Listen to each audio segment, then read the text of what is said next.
Hey everyone, I'm just going to quickly walk through Mlflow tracing and doing tracing on custom models.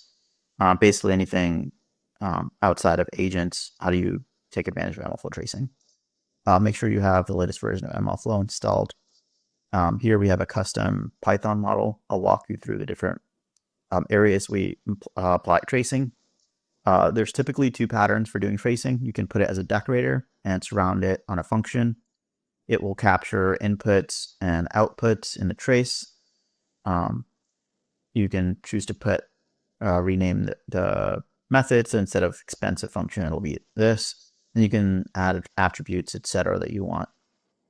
The other way to do tracing is through a context manager. So you can do mlflow.start span, and it will create a span for you in the trace, and then add these things.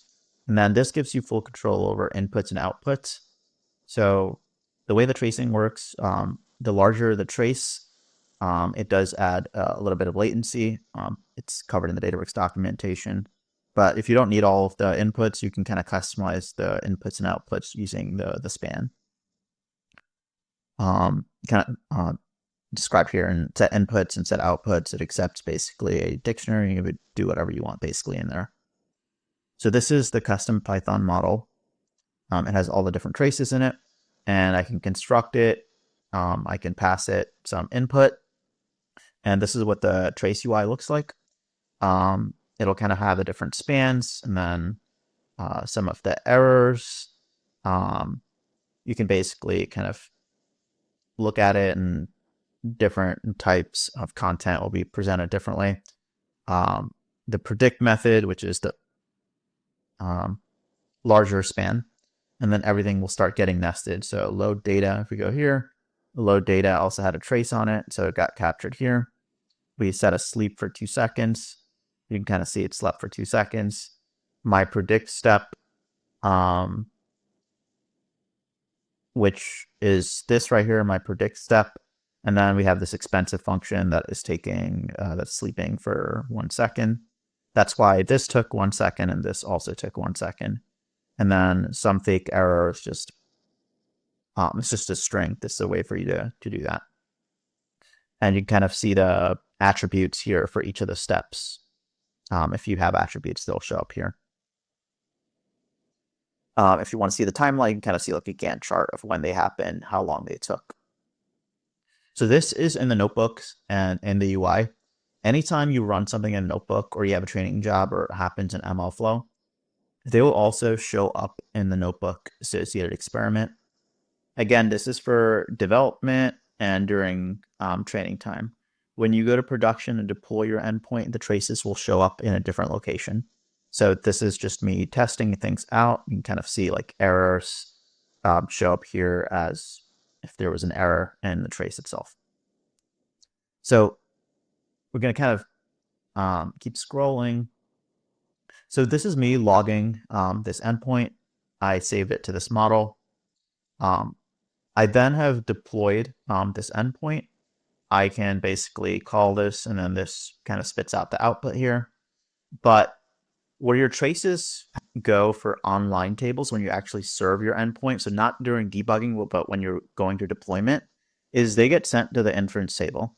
So when you create your endpoint, make sure you turn on inference tables to true, and then provide a name. I usually just go with the default, but if you have a different name, you just need to make sure that table is there and exists. So there is a delay. You can look at the Databricks docs, and what the delay is, this might change over time. So I suggest you look at the docs what the current estimated delay is for the serving endpoints for the logs to show up. But once they show up, it'll look like this. This is what the inference table looks like. You'll kind of see the request ID, the request. The important part is the response. You can kind of see in the response, we have all of the different parts of the trace. So we have the predictions that we saw, and then you'll kind of see the Databricks output, and then you kind of see this giant trace object. So you might think, hey, I don't have this nice UI to debug the trace. That's because you're in the Catalog Explorer. So if you want to analyze a trace, or you want to look through a window of time and identify a specific trace, You can open up a notebook, any cluster that has any, like, you just need to go to the notebook software and create a Python notebook, do %SQL, look through the table, and then just query that. So the moment you query the table and you click on any of these, you can kind of see like over here the values changing. If you click on any of the rows, it will actually render this entire trace UI. So if I quickly clear the outputs and just quickly run this cell again, nothing will happen when the cell loads. It'll only happen when I click on a row. So if I click on a row, this entire trace UI will render, and you can kind of click through this, and it'll render row by row. So make sure you use your filters, timestamp filters, etc. to get this. But this is a nuts and bolts of tracing. You create a Python model, you use the trace decorators, you register your model, you then go to deploy your model. When you do deploy your model, make sure you enable tracing so that the trace gets saved along. Again, this link will give you more details on tracing. And then Catalog Explorer, you can kind of highly see like, hey, is my data showing up there? And then after the data shows up, you can query in a notebook and visualize the trace.